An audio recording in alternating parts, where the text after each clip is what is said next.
Здравствуйте! В эфире программа «Тема дня». Мы говорим о важной и актуальной теме – о мире в семье и безопасности женщин. Это тема, которая требует нашего внимания и обсуждения. У нас в гостях начальник офиса народного адвоката Гагаузии Светлана Миронова. Светлана Андреевна, добрый день. Здравствуйте. Светлана Андреевна, вы работаете в сфере правовой помощи уже много лет. Как вы видите ситуацию с безопасностью женщин в нашем обществе? Насколько, на ваш взгляд, проблемы насилия в семье и несправедливости в отношении женщин все еще актуальны сегодня? К сожалению, то, что случилось в Республике Молдова на протяжении первого полугода этого 2024 года, говорит о том, что проблема достаточно острая, она не теряет своей актуальности. Почему? Потому что те случаи семейного убийства, насилия и все остальное, громкие случаи, которые за последнее время проявились, они, конечно же, говорят о том, что женщина еще не находится в защищенном минимум положении. То есть, когда мы говорим о насилии, именно семейном насилии, ведь отмечаем в первую очередь что это не просто хулиганство на улице, это именно те акты насилия, которые фактически произошли в семье, то есть по поводу каких-то близких отношений.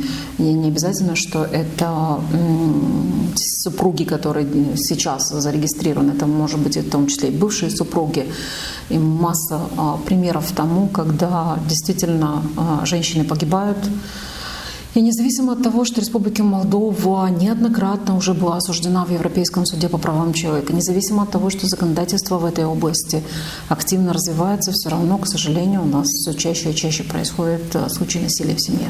У нас по Гагаузии есть такие случаи? Можете какие-то примеры привести? По крайней мере, к нам в представительство офиса народного адвоката на протяжении этого полугода несколько человек обращались именно с жалобами на семейное насилие. В этом случае мы объясняем все, скажем так, нюансы и законодательства, и возможные действия, которые может предпринять жертва. В том числе периодически, скажем так, мы участвуем в заседаниях комиссии межконфессиональной между различными органами, скажем так, мультидисциплинарная группа, которая должна рассматривать каждый этот случай. Понятно, что, скажем так, есть проблемы в деятельности этих комиссий. Почему? Потому что на сегодняшний день законодательство, мы делали тоже рекомендации правительства в этой области, законодательство предписывает, скажем так, составление в рамках одной примарии, например, нескольких похожих фактически мультидисциплинарных групп. Это и комиссия по трафику, предотвращению трафика, это комиссия по детям в ситуации риска, это в том числе комиссия, которая должна оказывать помощь жертвам насилия в семье. Как правило, это одни и те же люди в нескольких разных комиссиях. Естественно, теряется эффективность, и нужно отметить и недостаток ресурсов. Почему? Потому что только на уровне разговоров, бла-бла-бла, к сожалению, часто и ограничиваются. Почему? Потому что трудно предложить, например, работу, трудно предложить какое-то место жительства жертве, чтобы она имела возможность выкарабкаться из этой ситуации. Просто-напросто недостаток ресурсов в этой области имеется, поэтому, конечно же, не всегда деятельность комиссии может быть эффективной, хотя, конечно же, многие стараются. Вы сказали, что часто к вам обращаются. Кто чаще обращается? Женщины и есть и мужчины? Да, чаще обращаются женщины, но есть и мужчины.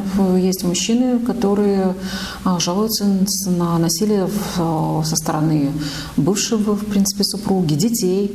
Кстати, тоже это нужно отметить.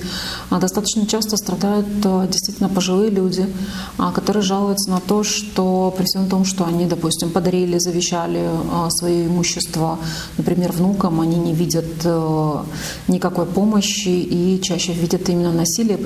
Это может не обязательно физическое, да, это чаще психологическое, это, да, пренебрежение потребностями такого человека, все, что можно, действительно, экономическое насилие, в том числе, когда забираются у престарелых родителей пенсия только для того, чтобы, например, сын имел возможность купить себе что-то из алкоголя. Потратить на себя деньги. Это, к сожалению, присутствует. И здесь просто-напросто нужно понимать, что при всем том, что между вами действуют родственные связи, тем не менее это насилие, и с насилием необходимо бороться.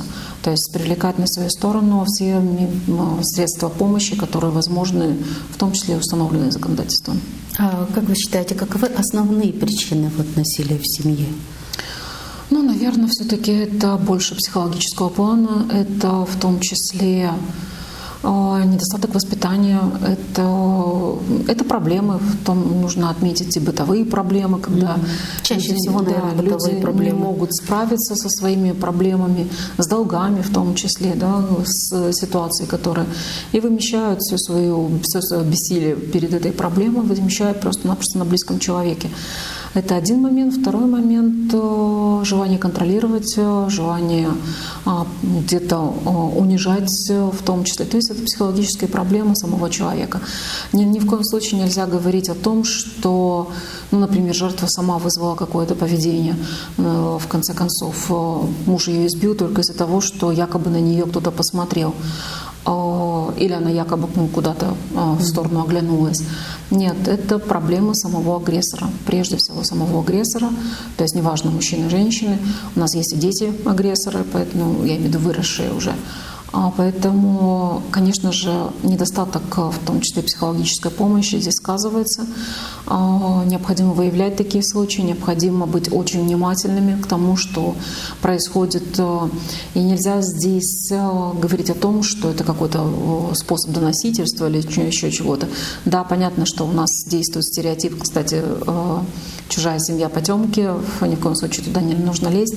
Но если вы видите, что совершаются факты насилия, психологического, экономического, то здесь необходимо оказать всяческую помощь, хотя бы действительно, возможно, насколько это возможно, минимум, скажем так. Понятно, что желание, скажем так, получить помощь исходит от жертвы, но проблема в том, что жертва не всегда понимает, что она находится в таком состоянии. Здесь уже много психологами сказано в отношении стокгольмского синдрома и все остальное. Просто-напросто нужно показать и другие, скажем так, аспекты жизни, который сможет осознать жертву и сможет увидеть эту ниточку помощи, которая ей протянута. Пускай это первоначально будет ниточка, за которую она зацепится, и дальше это уже будет канат, который ей поможет. А какова роль правоохранительных органов в обеспечении безопасности женщин? Я бы сказала, сегодня правоохранительные органы... В первую очередь жертвы бегут туда, наверняка. Они играют сегодня главенствующую роль. Но не из-за того, что они так хотят. Просто-напросто, к сожалению, другие ресурсы неэффективны. То есть получается так, что полиция остается часто единственной. Но люди считают, что полиция всегда защитит. Почему? Потому что дело в том, что кроме полиции есть социальные службы, есть примария, которые это все должны провести факты помощи. Это в том числе судебные инстанции, конечно же. Просто когда у нас привыкли, что когда совершается насилие, чаще всего под насилием у нас понимают физическое. Бьет, значит, любит, да? Это оказывается, не любит. Поэтому и бегут в полицию, то есть бегут с, скажем так, ходатайством о том, чтобы оказали помощь именно в результате физического насилия. Тут в первую очередь действительно эффективна помощь полиции. И очень часто полицейский оказывается и в роли психолога, и в роли социального служащего. Почему? Потому что фактически они впереди находятся.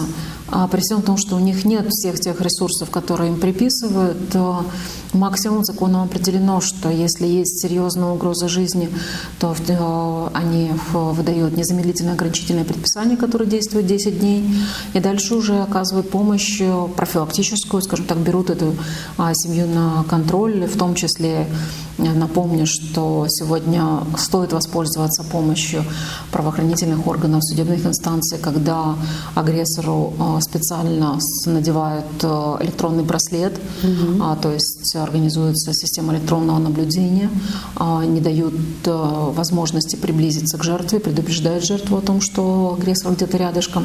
А это как раз-то способ защиты, и он эффективно сегодня действует. Почему? Потому что агрессоры уже дальше передают передают эту информацию друг другу. Кто-то возвращается, как говорят, на путь истины и больше ни в коем случае не позволяет себе поднять руку. Для кого-то необходима в том числе даже замена административного такого наказания на уголовное. Это сегодня есть в законодательстве. Поэтому и обращаются к полиции, потому что полиция быстрее реагирует, нежели социальные службы. Уголовное — это какое наказание? Это Вплоть до лишения свободы. на сколько лет? Сейчас не помню. Или в зависимости от... Нет, есть, конечно, пределы в зависимости от степени тяжести совершенного правонарушения. Какие еще у нас организации в Гагаузии есть или службы помощи жертвам насилия? Во-первых, как я уже сказала, что на территории каждого населенного пункта должна действовать мультидисциплинарная группа по предотвращению случаев Должна насилия. действовать, но действует? Они, как правило, созданы. Как правило, они все созданы. По крайней мере, мы в прошлом году выясняли эту ситуацию, и группы созданы. Просто, как я уже отметила, что существует аж 3 разных направления, и не всегда эта группа имеет возможности эффективно реагировать. Дальше это непосредственно, я напомню, что в соответствии с законом местного публичного управления примар оказывает помощь. Это секретарь местного совета, который является гендерной единицей, в том числе оказывает помощь в предотвращении случаев насилия в семье.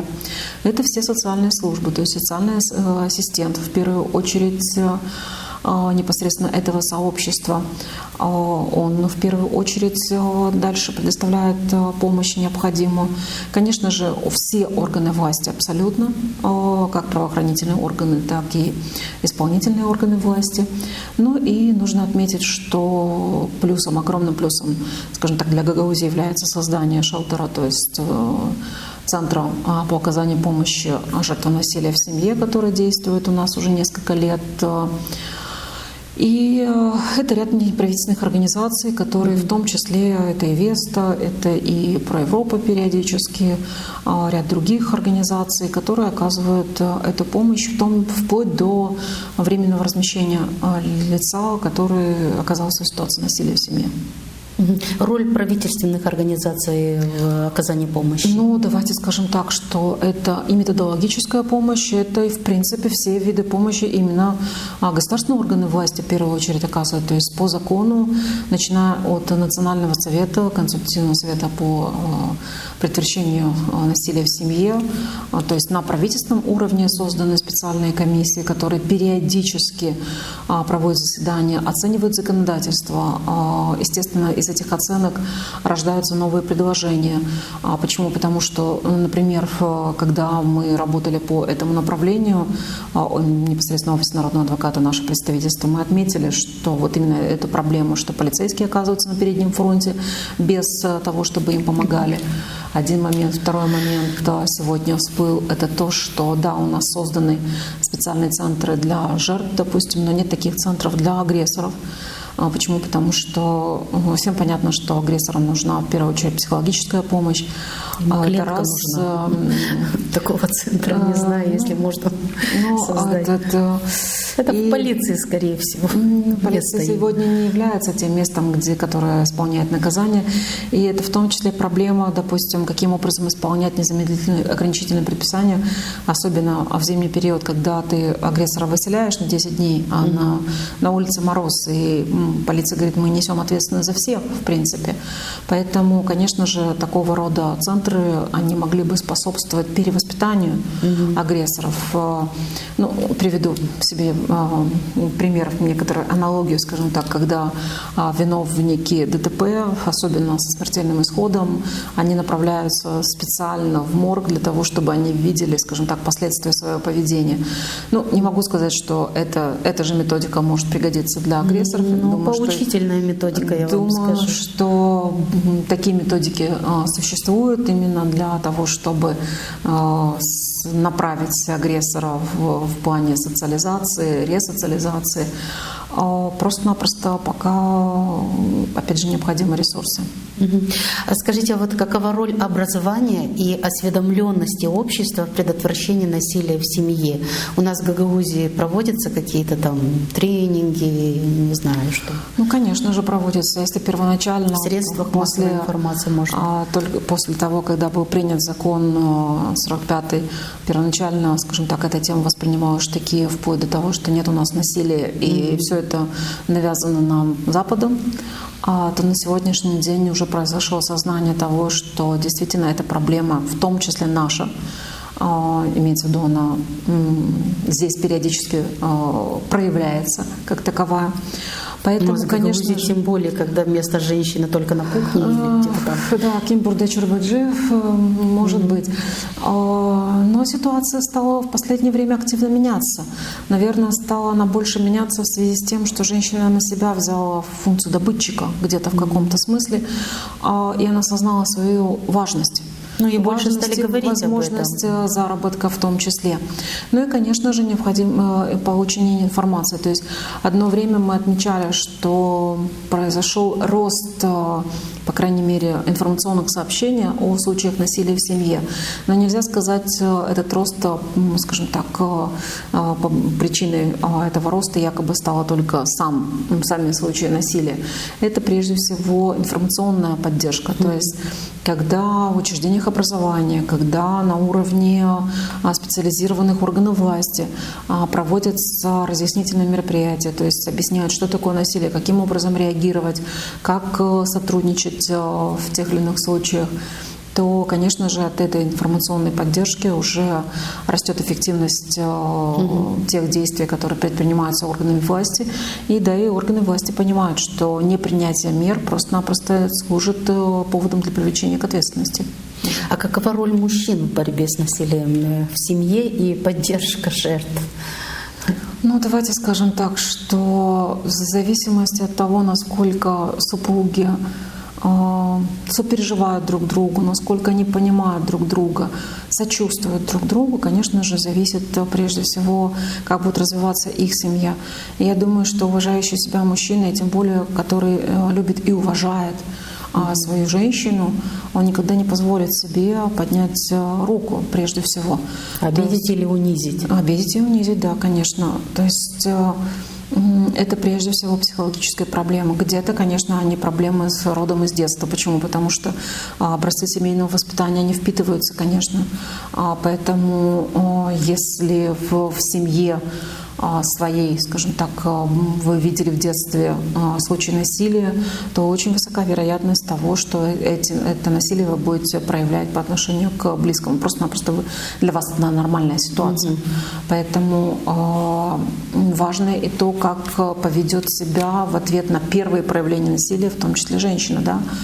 Не обязательно женщина. Давайте будем говорить все-таки о жертвах. Почему? Потому что у нас сегодня, да, к сожалению, есть и те, и другие случаи, хотя жертвами чаще всего становятся женщины. Если где-то она позволит, даже первый раз, то тем самым она развяжет руки агрессору для дальнейших действий. То есть нужно всячески показать четкое «нет», что я не буду терпеть в случае проявления насилия. И буду себя защищать. Если вы это четко проявите, то, возможно, скорее всего, больше таких случаев просто-напросто не будет. Если насильник это поймет. Да, если не поймет, то, давайте скажем прямо и откровенно, что просто-напросто не пытайтесь перевоспитать то, что уже сложилось, по крайней мере. Почему? Потому что, к сожалению, в некоторых семьях доходит до того, что случается убийство. Хорошо, скажем так, хорошо или плохо, кто как себя повел, это уже не важно. Перед нами уже та ситуация, которую исправить просто-напросто невозможно. Все остальное, я считаю, можно исправить, кроме смерти. Поэтому, если вы видите, то есть не пытайтесь действовать стереотипами, что, допустим, у детей должен быть отец, например, да, или у детей должна быть хорошая мать. Нет, вот это как раз стереотипы. То есть если вы сможете развязать этот Гордиев узел, и наоборот у детей появится, по крайней мере, чувство уверенности в завтрашнем дне, они не будут прижиматься к стенке, исходя из того, в каком настроении пришел отец, допустим, агрессор домой. Поэтому в каждой семье должна царить радость, прежде всего радость от общения с близкими. Я не буду говорить любовь, знаете, это у всех может быть свое. Конечно, это прекрасно. Это прекрасно, когда есть любовь и уважение. Но минимум, скажем так, то, что долг взрослых, это показать детям образцы нормального человеческого поведения, особенно семейного поведения. Почему? Потому что мы прекрасно понимаем, мы в ответе за, прежде всего, будущее поколение. Поэтому минимум, что должны осознавать, что то, что ты сейчас посеешь, что ты и пожнешь, да, по отношению даже к самому себе. Не зря народ создавал мудрые сказки, которые как раз-то это и показывают, доказывают, я бы так сказала, что то, как вы будете относиться сейчас по отношению к супругу, по отношению к ребенку, вы это обязательно получите в старости. Какие психологические последствия насилия в семье могут быть у женщин или у детей, у их детей? Да масса всего. Масса, к сожалению, мы встречаем случаи суицида прежде всего. Мы встречаем случаи неврозов, психологических проблем, когда жертва просто-напросто не видит выхода из этой ситуации. Она считает себя виноватой во всем том, что происходит, то есть страдает и чувство собственного достоинства как таковое. Жертва забита, то есть фактически она попадает в рабство, да. Своеобразное рабство, Страх. из которого она просто-напросто не может выбраться. Почему? Потому что агрессор держит ее четко на поводке, как муху в паутине, не дает ей возможности. В чем-то как раз-то и тактика агрессора. Постепенно отрубает все связи, допустим, не ходи к подружкам, потому что они якобы на меня так смотрят, они хотят увести, не общайся с родителями, потому что они плохо ко мне относятся, только я тебя люблю. Соседями тоже. И, да. И поэтому постепенно жертва остается наедине только со своим агрессором. Естественно, это не дает ей возможности даже осознать, что она не совсем в хорошем положении находится, и нет возможности, естественно, попытаться даже выбраться из этого положения. Поэтому психологические проблемы масса, вплоть до того, что психологические проблемы, они всегда вызывают соматические, то есть это и болезни всевозможные, но самыми частыми это, конечно же, являются физические травмы. Какие меры предусмотрены для обеспечения безопасности женщин после того, как они покинули семью? Вот где было вот это насилие? Какие дальше что делать жертве? Посмотрите, минимум, если, допустим... Про полицию мы уже говорили. Да, первоначально, что хочу отметить, первоначальная версия закона была то, что сам полицейский, например, писал заявление в судебную инстанцию о применении мер защиты. То сегодня это должна сделать сама жертва. Почему? Потому что очень часто у нас были случаи, когда жертва делала шаг назад, да, и она забирала свое заявление, полицейский не мог ничего доказать и так далее. Но на сегодняшний день практически то, что жертва сама должна подать такое заявление, говорит о ее, в том числе, психологической подготовке. Поэтому первое, что нужно сделать, это, конечно же, подать соответствующее заявление хоть в какую-то службу. Это может быть полицию, это может быть социальную ассистенту, это может быть непосредственно по месту жительства, примарию и так далее. Социальному ассистенту, как я сказала, для того, чтобы минимум, скажем так, отреагировала мультидисциплинарная группа. Во-вторых, сегодня, согласно закону о предотвращении насилия в семье, номер 45, четко обозначены меры защиты. И причем, обратите внимание, что судебная инстанция при всей загруженности всегда должна вынести решение в течение 24 часов. То есть это реагирование сразу, здесь и сейчас.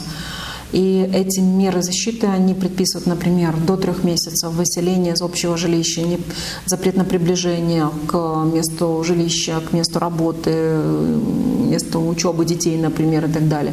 То есть эти 3 месяца для чего даны? Для того, чтобы жертва, во-первых, успокоилась, во-вторых, начала действовать.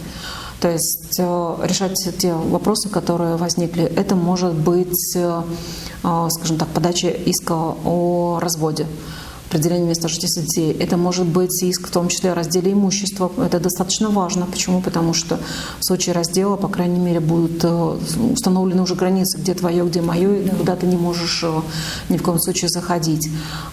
Это может быть эти 3 месяца, в конце концов, для, допустим, поиска другого места жительства, другой работы, в конце концов. Почему? Потому что тоже агентство занятости обязано оказывать помощь жертвам насилия в семье и в том числе подбирать необходимую работу.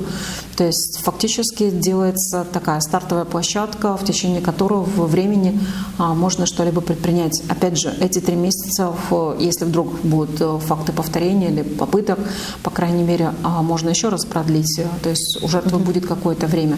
Но в любом случае это означает, что нужно действовать.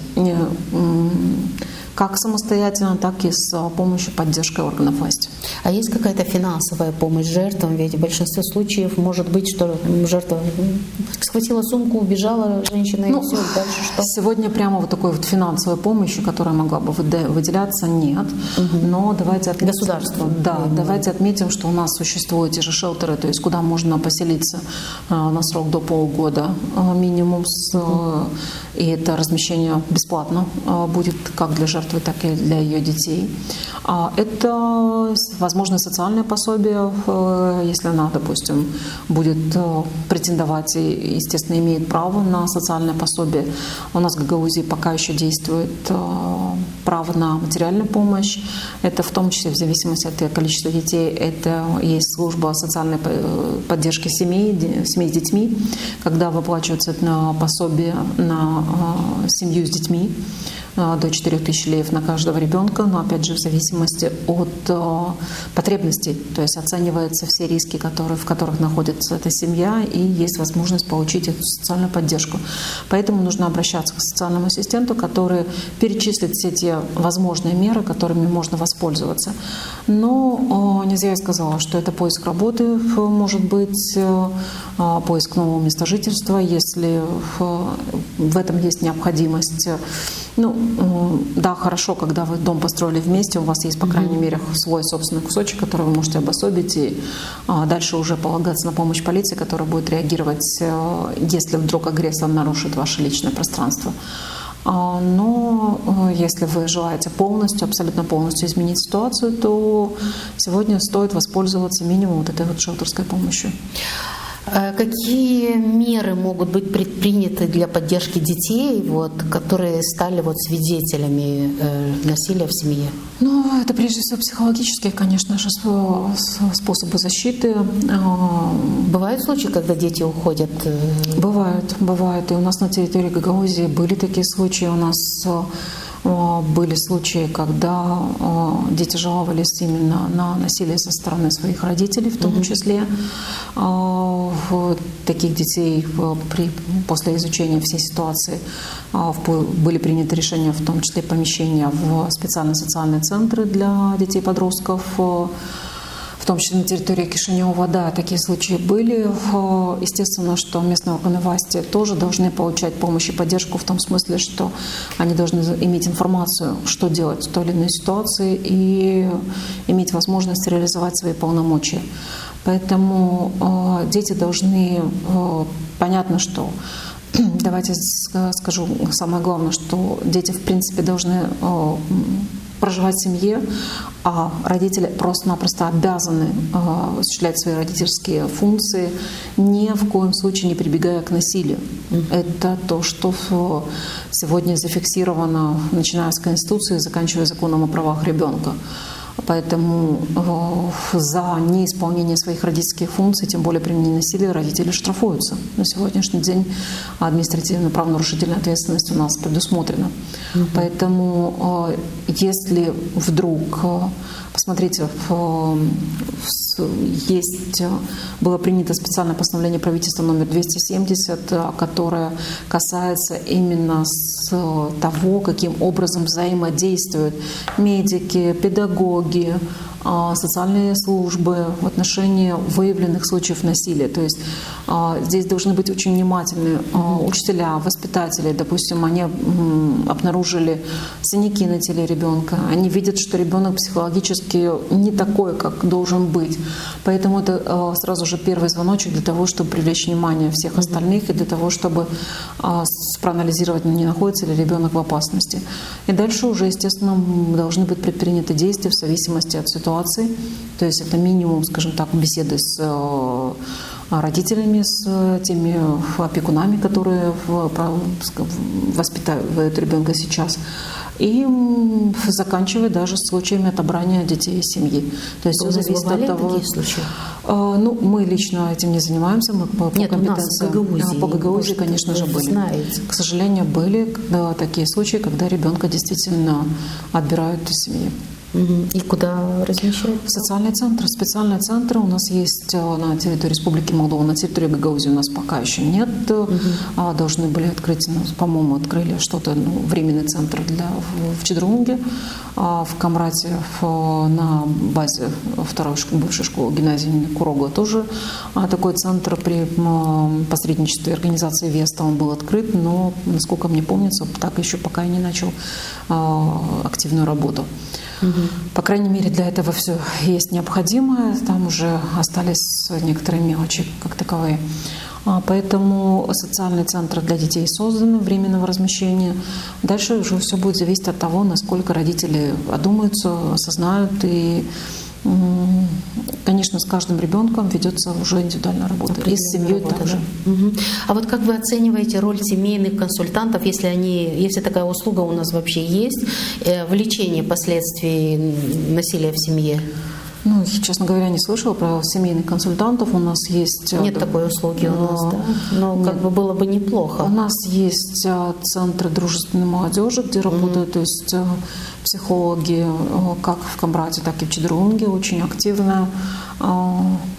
Девочки, значит, которые предоставляют психологическую помощь. Давайте отметим, что сейчас почти в каждом учебном заведении есть психологи, которые также проводят работу с детьми и при необходимости оказать помощь, в том числе семье, конечно же.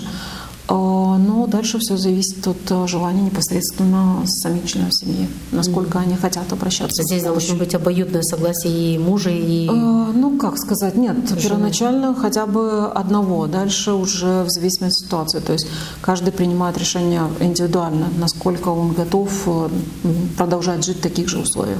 Без изменений. А вот на ваш взгляд, как можно улучшить сотрудничество между правоохранительными органами, между организациями гражданского общества и другими структурами из СМИ для эффективной борьбы с насилием в семье? Ну, это сотрудничество уже на сегодняшний день достаточно неплохо прописано, просто-напросто... Прописано законом, да? Да, прописано не только законом, но и различными постановлениями правительства.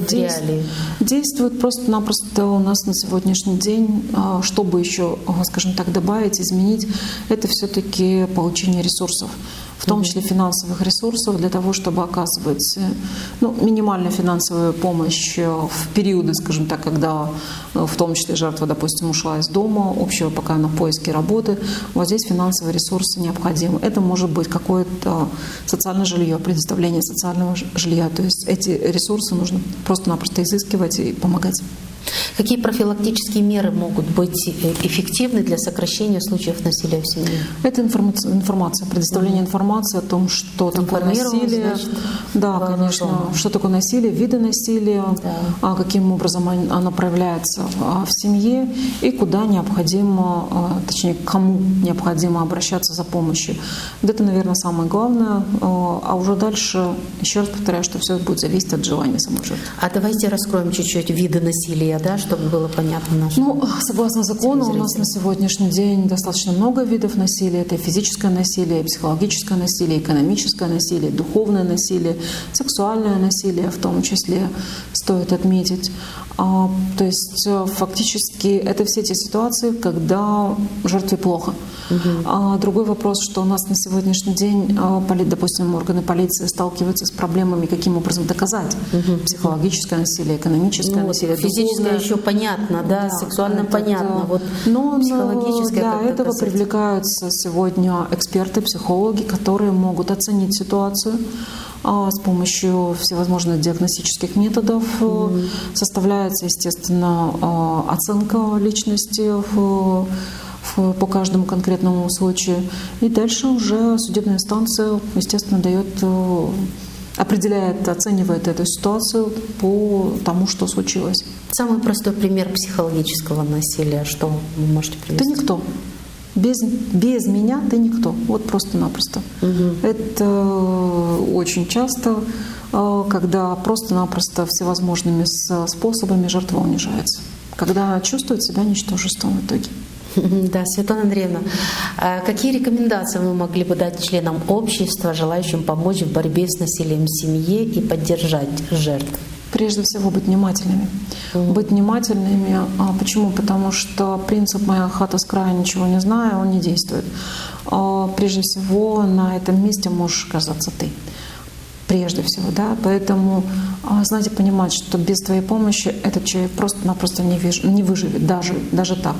Поэтому ни в коем случае не быть равнодушными, быть активными, добиваться того, чтобы этому человеку просто-напросто помогли, этой женщине, этому ребенку, который сможет снова улыбаться, не бояться того, что происходит. Но органам власти, конечно же, помнить, что любой специалист на любом, скажем так, стульчике, он туда посажен не просто получать зарплату, а действовать в интересах сообщества.